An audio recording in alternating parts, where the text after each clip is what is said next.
In 1948, a book was published that sparked the sexual revolution.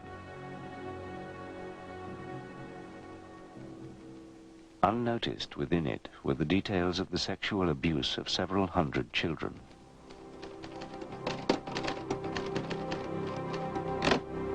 Who were these children? Who were their abusers? And how did the world's most famous sex scientist come to use the details of these sexual assaults as evidence of children's sexuality?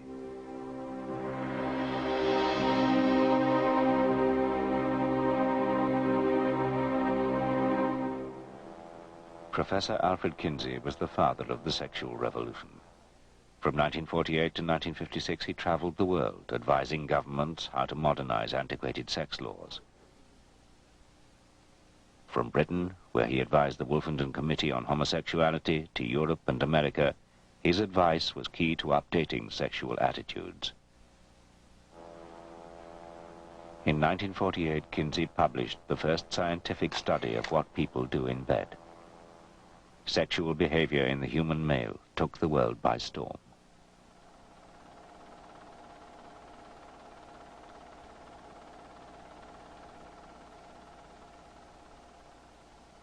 When the book came out, it simply hit America. It was compared to the atom bomb. People were rushing out to buy it. It sold something like 300,000 copies for a book almost twice as expensive as the ordinary book, and certainly 5 times as fat. All the papers had it, either in the front pages or very, very big in the middle pages. All the magazines, Life, Time, had 6 or 7 page spreads about him. Before Kinsey, America had a schizophrenic attitude to sex. No matter what they did in private, in public, its citizens adhered to a strict moral code. The only sex that is sanctioned by society and its legal strictures in the 20s and 30s is sex between people who are married. And even then, there's some interesting and arcane laws about even husbands and wives. One of my favorites from Northwood, Arkansas, that man and woman, even if they're married, mustn't laugh while they're having sex, because, you know, that's sex is serious business.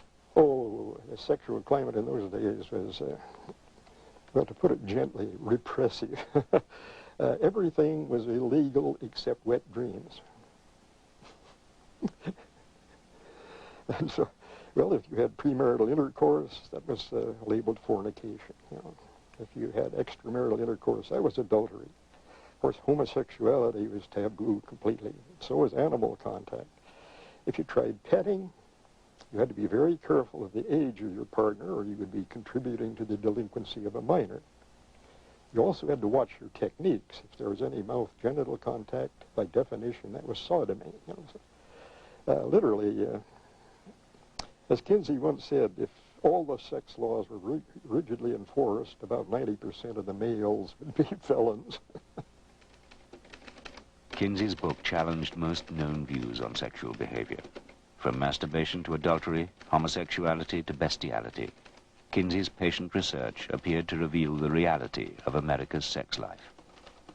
We took sex, you might say, out of the closet. We made it possible to discuss sexual matters in the home, in the office, in schools, and even in the media. We sort of broke the taboos. The research was based on the biggest survey of sexual attitudes and behavior ever undertaken. Kinsey invented a highly detailed, confidential questionnaire. His researchers had to learn the complicated code, which encrypted both questions and answers. Paul Gebhard was a senior member of the team. Frankly, it was a damnable thing to memorize, and Kinsey forced us to memorize it. He wouldn't let us keep a little guide or cheat sheet or something. We had to memorize it verbally. It was a sheet of paper divided up into columns and lines. And each column dealt with one subject. For example, one column dealt with the frequency of intercourse in marriage. Another column dealt with masturbation. Another column dealt with psychological responses to sexual stimuli, etc. Another thing he did was always to assume that people had done everything. It was never, have you had sex with a pig? It was, when was the first time you had sex with a pig? And as one of his interviewees said, if you hadn't had sex with a pig, you were fine, but if you had, he'd got you. He was in the market for everything. His interview system was so flexible that if you happened to surprise him with something, turned out that you were a hair fetishist or something like that, he would stop and go off on that tangent and explore it to the nth degree. But there was a dark side to the research. One chapter in the book dealt with the previously unresearched subject of child sexuality. It's little known that to get this information, Kinsey cultivated relationships with habitual child molesters. These pedophiles would provide him with accounts of their abuse of children and with their own interpretations of children's sexual development. At the beginning of his research, Kinsey saw pedophilia as really beyond the pale. As he collected more and more data, and as he, again, hoped to promote more and more tolerance, he has a hard time maintaining moral boundaries.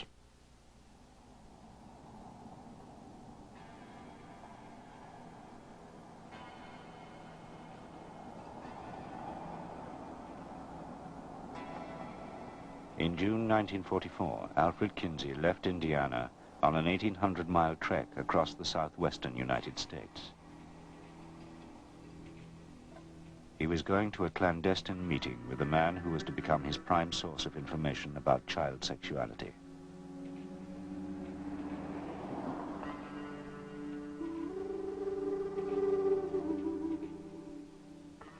This individual was, I suppose you might say, his interest in sex was his main hobby in life.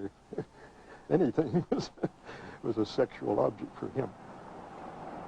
He was interested in having sex with men, women, and children and animals.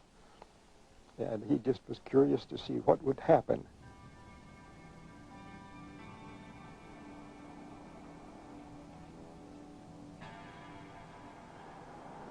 His first sexual contact was overt intercourse with his grandmother. He had looked up his family tree. There were 30, I forget how many, 33 or 38 members. He had had almost all of them.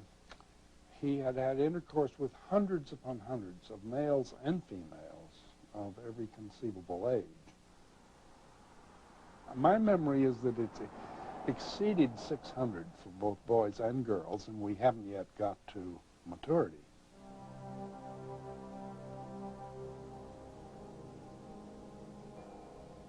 The man was a U.S. government land examiner called Rex King. To protect him, Kinsey gave him the code name Mr. Green. His job took him across Arizona and New Mexico, trips he used to prey on children.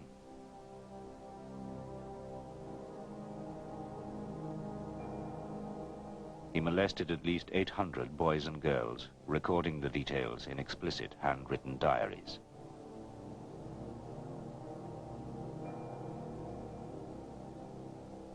Kinsey was told about Green by his own mentor in sex research, Dr. Robert Dickinson. Dickinson had collaborated with the pedophile for several years and taught him how to record his child abuse in scientific detail.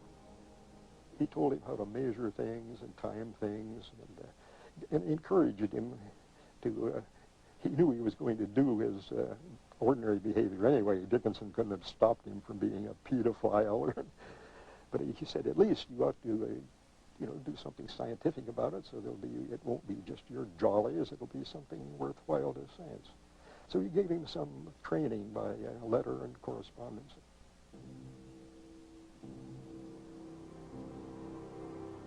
Experimented with baby. Penis 1.7 inches by 3 inches. Stiff immediately. Throbs in 3.5 minutes. Green's diaries were a highly incriminating record of 20 years of sexual abuse. But Kinsey was tantalized by the prospect of so much unique data.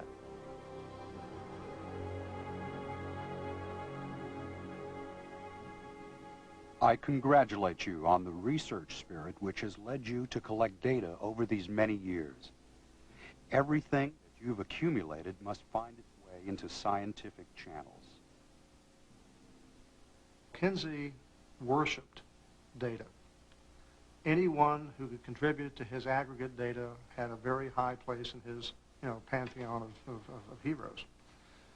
And when Kinsey learned about this material, he saw it as a gold mine, as a scientific gold mine that would provide information in an area about which science knew very, very little.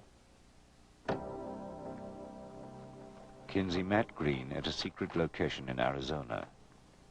Because of the illegal nature of their contents, Green had buried many of his diaries in the desert. Kinsey persuaded him to retrieve them and pass them on to him.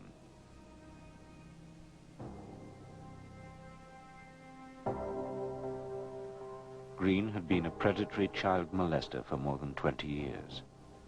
So why did Kinsey agree to work with him?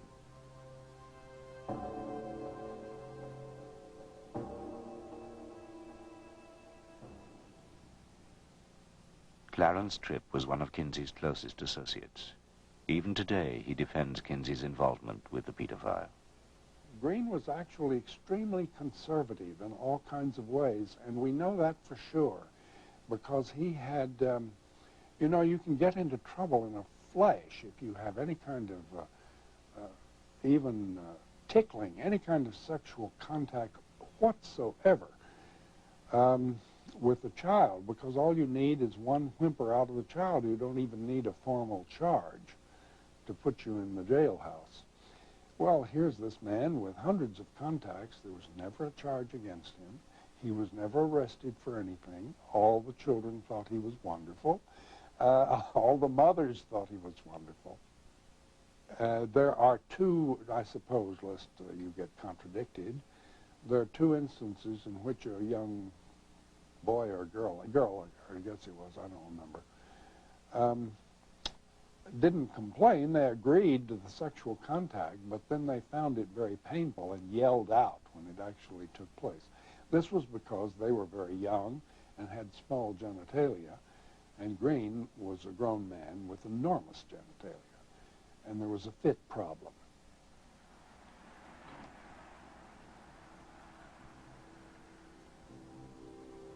For the next 3 years, Kinsey corresponded regularly with Green. In 1948, he would publish large sections of Green's diaries in his first revolutionary book on human sexuality. But rather than presenting them as the claims of a self-confessed child abuser, Kinsey put them forward as the first ever scientific proof that children were sexual beings from birth.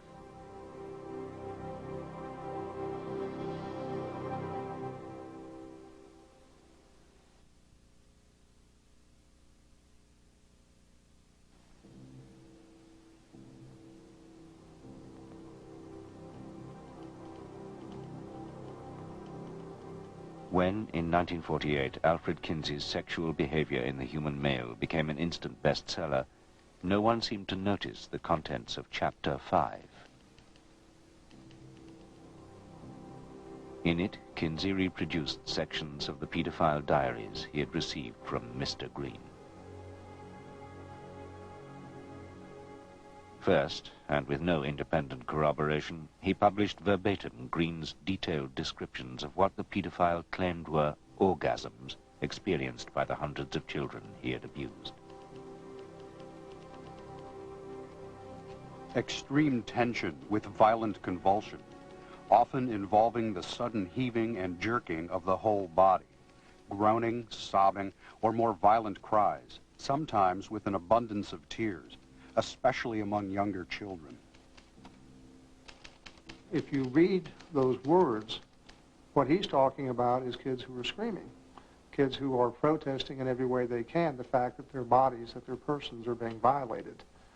The individual in question, I think, harmed in serious ways a large number of young people. Green had also carried out what he claimed were scientific experiments to determine the age at which boys were first capable of orgasms. For the experiment, he masturbated 317 infants and children from 2 months to 15 years old, recording which ones achieved what he interpreted as orgasms. Kinsey reproduced this as Table 31. In Table 32, he laid out the time it had taken Green to bring each of these children to these so-called orgasms. Green also claimed that his experiments proved that, given sufficient adult stimulation, some of the boys were capable of multiple orgasms. Again, with no way of checking the claims, Kinsey simply reproduced them as scientific fact. Finally, in Table 34, Kinsey set out Green's notes on the time it had taken him to masturbate the children to multiple orgasms. The average interval between the first and second climaxes ranged from less than 10 seconds to 30 minutes or more.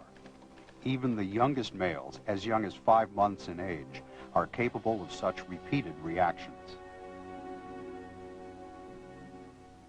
The table suggested that some children, including a 4-year-old boy, had been masturbated over a 24-hour period.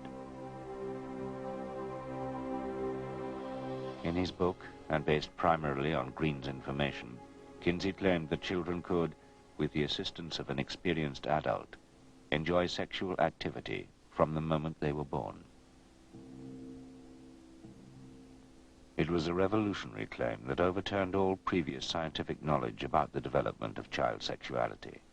But the claim and the experiments that lay behind it have alarmed Kinsey's critics, particularly those who campaign for a return to traditional values. We have a whole chapter here in which children have been tortured for this so-called scientific data. And this is the calculations of those abuse data into tables to promote this as scientific to the world. An assessment of these data suggests that at minimum 317, at maximum 1,200 and some boys were being sexually raped around the clock using stopwatches. Because of its illegal origins, Green's material was a closely guarded secret. Only a trusted inner circle knew of its existence. It was illegal, and we knew it was illegal, but it's very important for people to study childhood sexuality. In other cultures, anthropologists can sometimes do this, but in our culture, it was because of our insistence that children are non-sexual, studying childhood sexuality was essentially impossible, except, for this case like Green. And so he contributed a fair amount to our knowledge of, and when I say our knowledge, I mean medicine's knowledge of sexuality in children. Yeah. But some of Kinsey's team questioned both the morality and the scientific validity of using the material. Well, when I saw the table on time to orgasm, when infants are stimulated, carried out to the fraction of a second, I thought it was an absurd page in science.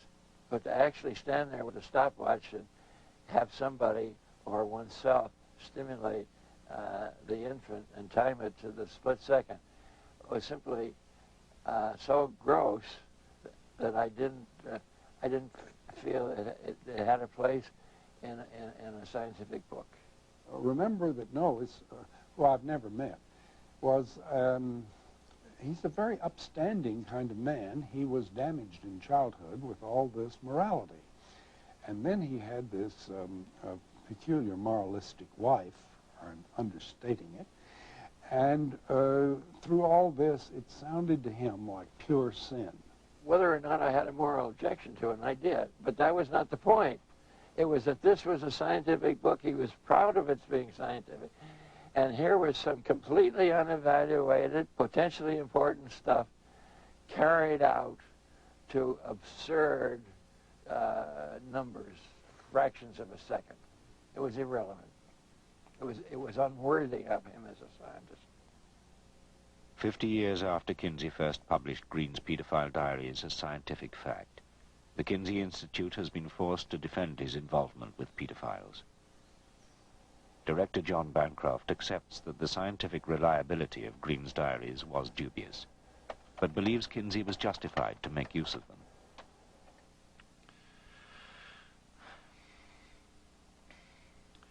Kinsey made it clear in his writings that he saw his task as finding out as much information about sexual behavior as he could.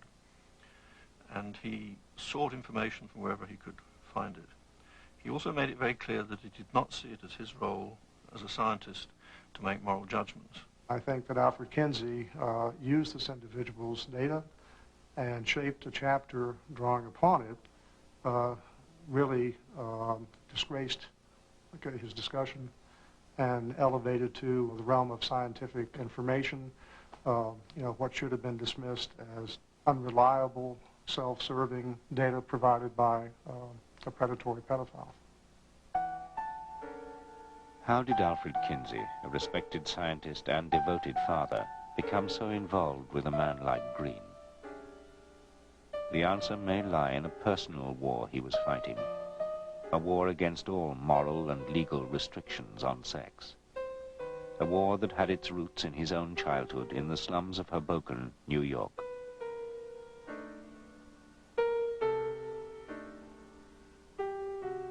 His parents were very poor, and Kinsey's life was dominated to begin with by poverty, very religious, repressive, not just sexy in every way, drink, smoking, Methodist religious background. The family was almost friendless. They were so religious. There are examples of him praying to be allowed to stop masturbating. He remained religious until into his 20s. He then lost his religion, and he turned with fury on religion. He thought it was hypocritical. The repression, the frustration, sexual frustration he experienced as a result of his father's strictures, that anger remained with him all his life. Kinsey's close colleagues believed that this anger fueled his research. To carry out the research, Kinsey believed his key staff needed personal experience of a wide variety of sexual behavior. To ensure this, he encouraged them to have sex with each other. One night, Kinsey said, "Why don't you come down to my room?" So I went down, and I immediately felt some tension in the air, which was quite different from anything I had experienced with him before.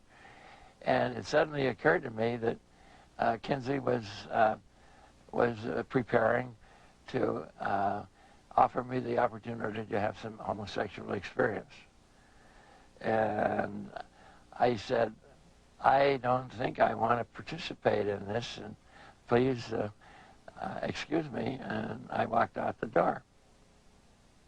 But Kinsey's interest was not solely scientific. He had discovered that he was increasingly sexually attracted to men and had begun to live a double life. In public, he appeared to be a happily married, respectable academic. In private, he sought out homosexual encounters.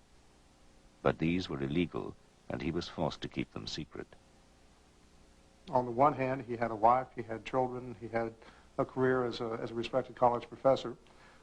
On the other hand, he had sexual needs and desires that could not be met within the confines of middle-class morality. That made him, of necessity, cultivate two kind of parallel existences. The one the world saw, the one that was private, sovereign, and known only to himself. So when he builds a staff in which there is some wife swapping, when he builds a staff in which there are some gay contacts, he's doing it, I think, out of needs that are both professional and private. To satisfy these twin motives, Kinsey secretly commissioned a series of explicit sex films involving his staff and outside volunteers. Clarence Tripp was his first photographer and became one of his closest confidants. I was a photographer from 20th Century Fox, and he said, "Oh, among other things, do make me some movies. I need 2,000 orgasms." Of course, we never got to 2,000, but we got to hundreds. The types of behavior filmed kind of run the gamut. There was a lot of just heterosexual copulation. there was masturbation. There was also more than a little masochism filmed at the Institute. Kinsey, I think, wanted to use these films to, to study and to learn and to observe. That motivation was certainly there. I think also Kinsey has a personal interest in seeing the filming take place. For him, it's both satisfying emotionally, and it's also important scientifically that the filming take place. But Kinsey had begun to realize this type of sex research would take a heavy toll on both him and his staff. When Kinsey first hired me to do pictures, he said, I want to warn you of something. As soon as we get you to photographing sex every day and paying attention to sex, right, left, and center, pretty soon nothing will turn you on. Nothing in the area, nothing visual will turn you on, because you'll lose all those sensitivities. As he immersed himself ever deeper in human sexuality, the effects on Kinsey were becoming difficult to hide. Torn between the demands of his public image and his private sexual needs, his behavior became increasingly self-destructive. A strong association developed in him that in order to have sexual pleasure, he also had to pay for it in pain. Kinsey, on one occasion, circumcised himself with a pocket knife without anesthesia or anything else. That, to me, is an act of a desperate man. It's an act of a person whose private boundaries are starting to erode.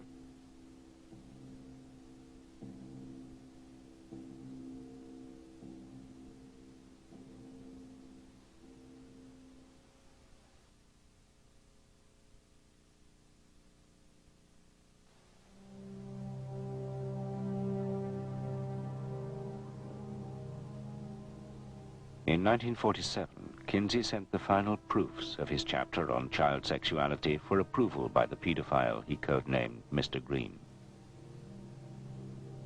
Much of it came from Green's child abuse diaries, which has called into question its value. The fact that it's only one person in itself weakens its scientific value, but doesn't remove it.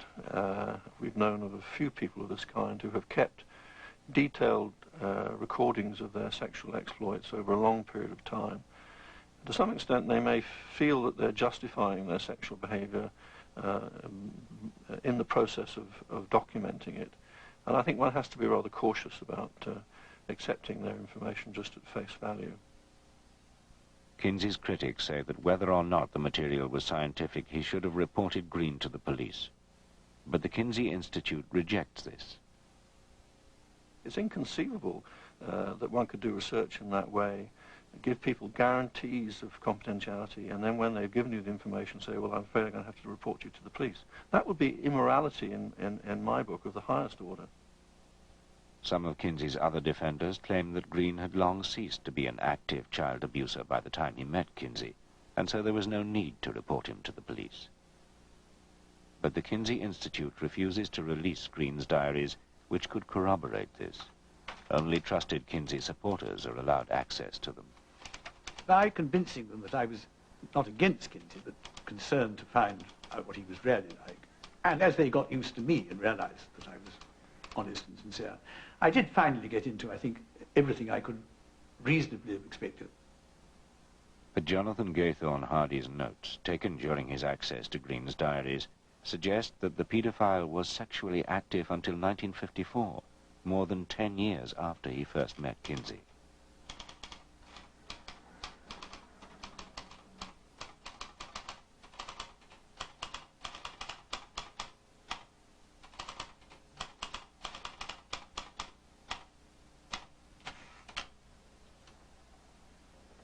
What does the highlighted piece mean? Yes. Well, you see, he may have done, but the thing is, Kinsey didn't use that information. It's quite possible that Green went on, in fact, I'm sure he did, went on having sex with everybody until then. But that was long after Kinsey had got the journals. Kinsey's critics believe his involvement with Green was morally indefensible. especially because the pedophile was probably still sexually abusing children. The only justification for defending Kinsey was that all this happened before. If Green was sexually abusing children to 1954, Kinsey's last book came out in 1953.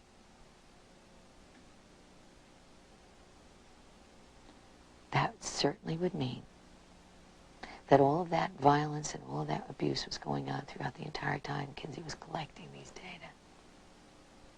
Wouldn't it? Green was not the only pedophile providing information to Kinsey.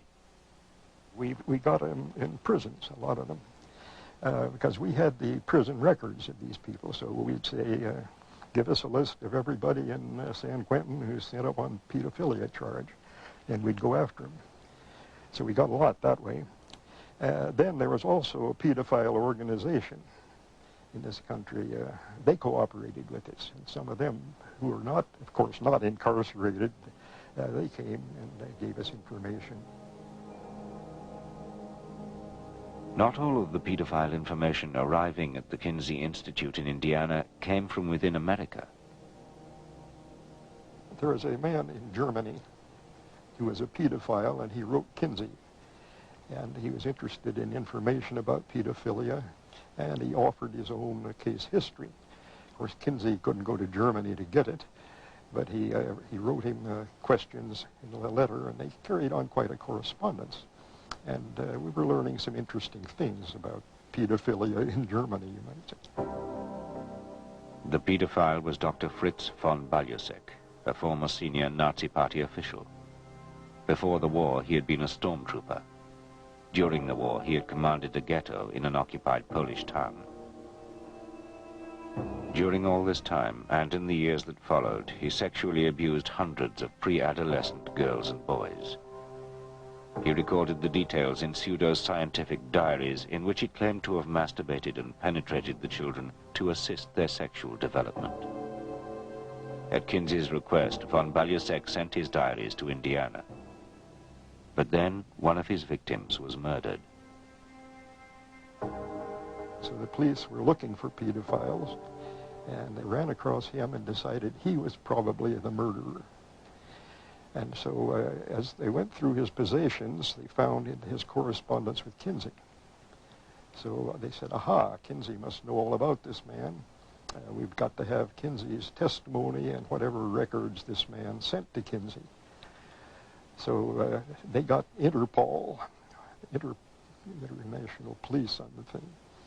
And they even involved the FBI and some other, and they put an enormous amount of pressure on Kinsey to reveal this guy's, this stuff he sent. And he was also keeping a sexual diary, and they wanted his diary badly. And so Kinsey said, absolutely not. This is completely confidential, and you're not going to get it. We'll destroy it before we let you have it.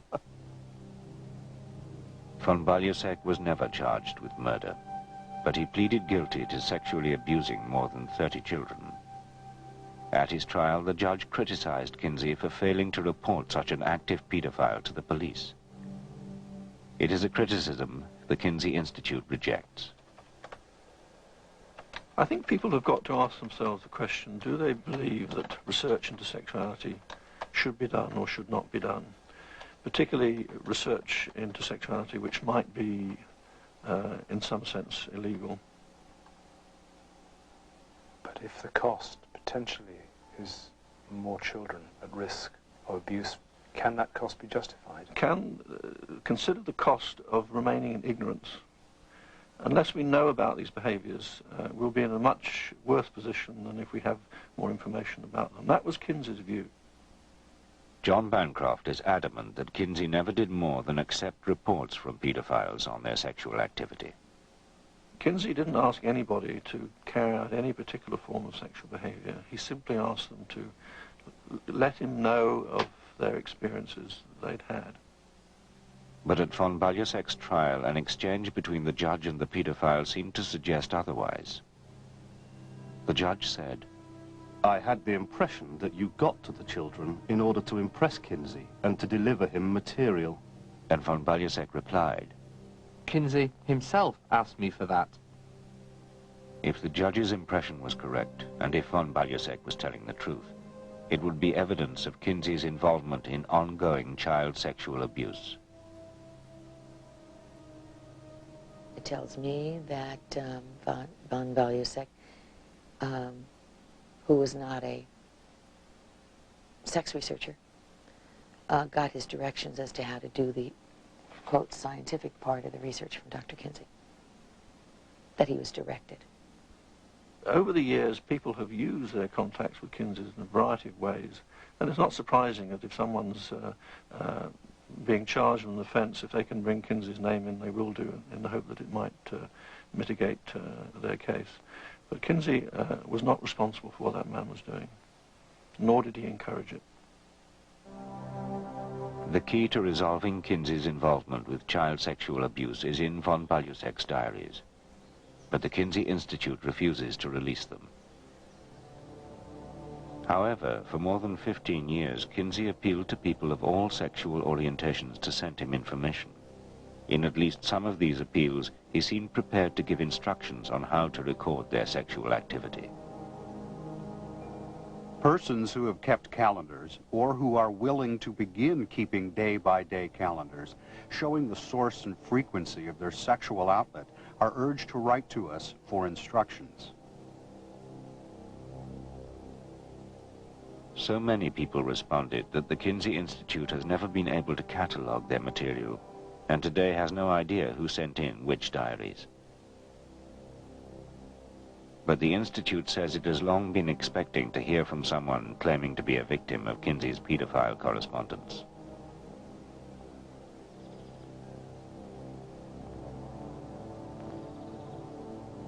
Esther White is the first person publicly to make this claim. Esther's family had a long-standing connection with Kinsey. Her grandfather attended Indiana University with him.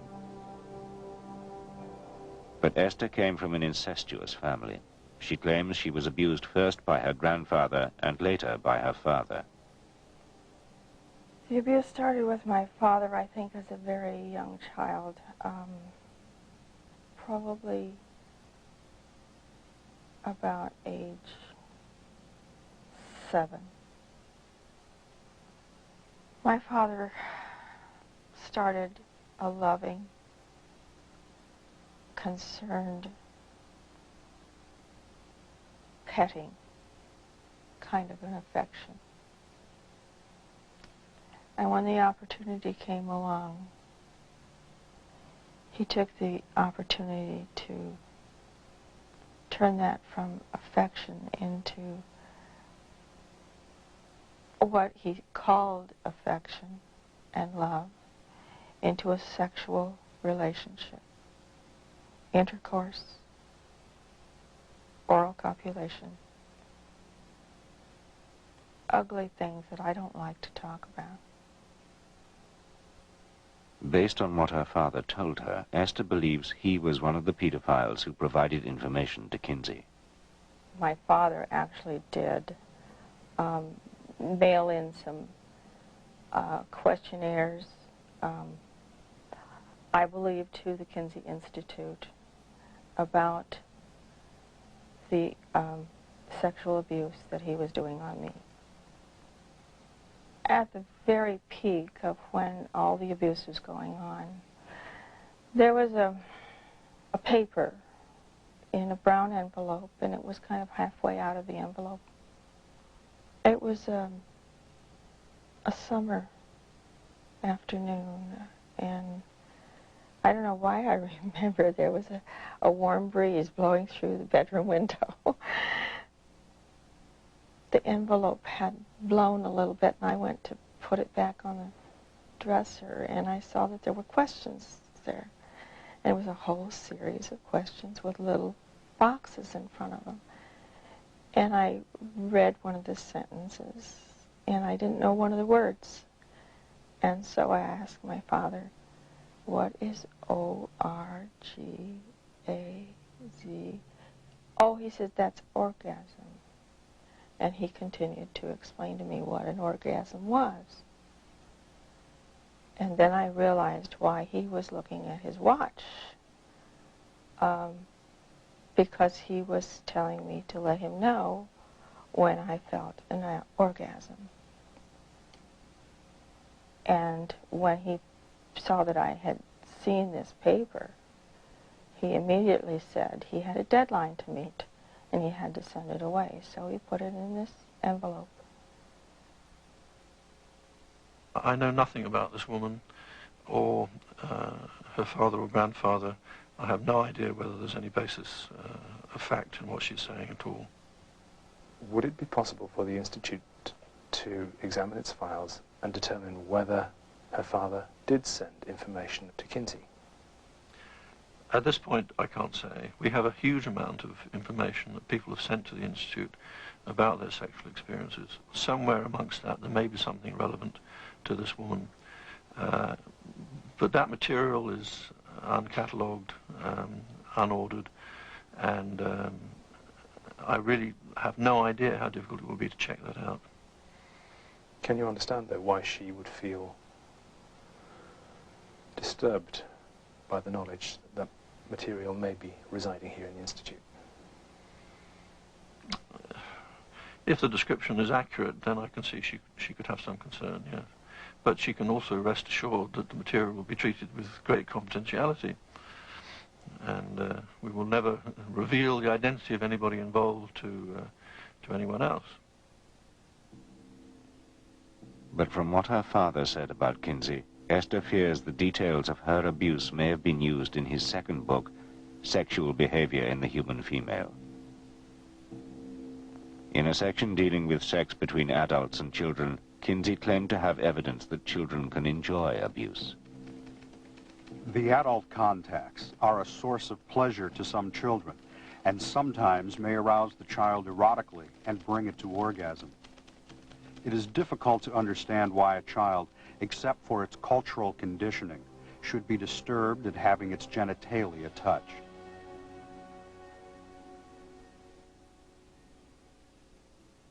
But for Esther, some memories are so painful they stand out even 50 years later. My school was going to have a little operetta. When I got on stage, I was so scared because I knew what was going to happen on the way home. My father put me in the back seat and, of course, continued to sexually abuse me. But I looked out the back window and there was a gorgeous, beautiful moon and stars. And it's very difficult to say.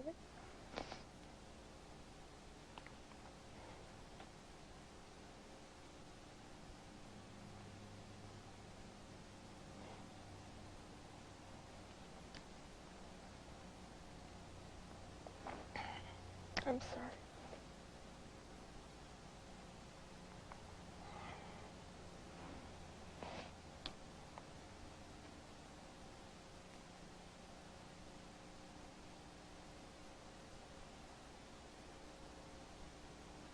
It was a very painful memory to remember.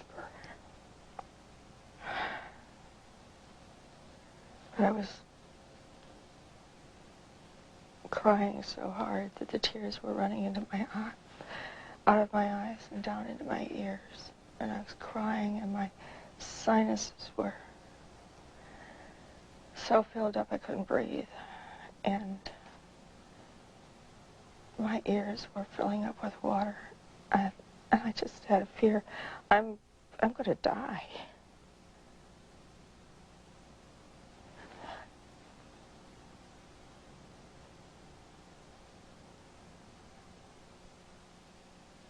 Surely the way to get information on children's sexuality is not by asking men who have a vested interest in saying children are sexual and they enjoy being sexual. Nobody has said that the best way of getting information about childhood sexuality is by talking to pedophiles. Kinsey didn't say that. He simply reported some information of that kind because he thought it was worthy of consideration. Based on Kinsey's writings, he approved fully and wholly of adult-child sexual interactions, what he called play or interactions. Not only that, he recommended that adults could effectively aid children in better sexual lives by giving them quote-unquote orgasms at a very early age. Without help from more experienced persons, many pre-adolescents take a good many years to discover masturbatory techniques that are sexually effective. It is probable that half or more of the boys in an uninhibited society could reach climax by the time they were 3 or 4 years of age. In his final years, Kinsey would testify before legislatures and courts that pedophilia was a less dangerous problem than public intolerance of it. Kinsey said some of the most brilliant things imaginable about that. Pedophilia is an almost non-existent kind of crime, and the thing that he hated most about it is that people use words like child molestation. What is that? Nobody knows. Abuse of children? Are they talking about bollocks them against the ear or hitting them with a stovepipe? Are they talking about tickling them a little? Are you talking about fondling? You're going to put fondling and death attacks in the same group? As Kinsey said, by this kind of paranoia, you do the child more damage for life than all the pedophiles in the world would do.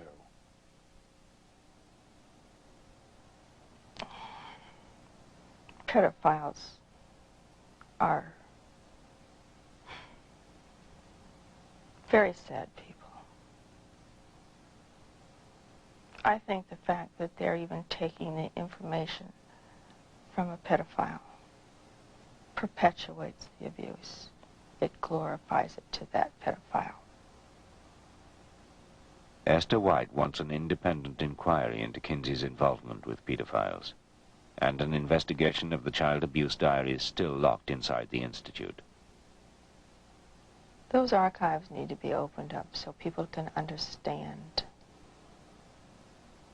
that if they feel they were connected with the Kinsey Institute, that they can go back and know for sure. But Kinsey's surviving colleagues say their original promises of confidentiality make this impossible. We were asking people to put their careers and their marriages on the line by talking to us. To ask them to place that much trust in us, we had to be absolutely trustworthy. We were willing to go to jail if need be, or destroy the records if need be. We've thought about that on several occasions. What, destroying the records? Yeah. Because I even thought about it recently when some of the politicians started getting interested in the Institute. There was a senator from Texas that wanted a congressional investigation of the Institute and its records. Then there was a local senator in Indiana, Burton. He wanted the Institute investigated. You know, they all said, oh, you probably have, case histories of sex criminals, and we'd like to get those records so we could catch these people, that sort of thing. And when they start talking like that, then we seriously think, what would happen if we started facing court orders, or if search people came in with a warrant to seize what we had? Yeah, so we've made precautions. What sort of precautions? All we have to do is destroy the code and some card files, and that does it. Then the case histories are absolutely unreadable. The Kinsey Institute says it will not destroy its records. It is republishing both of Kinsey's original volumes, including all the material provided by pedophiles. They're going to be republished? I would like to stop that. I don't know how to do it, but I would like to do that.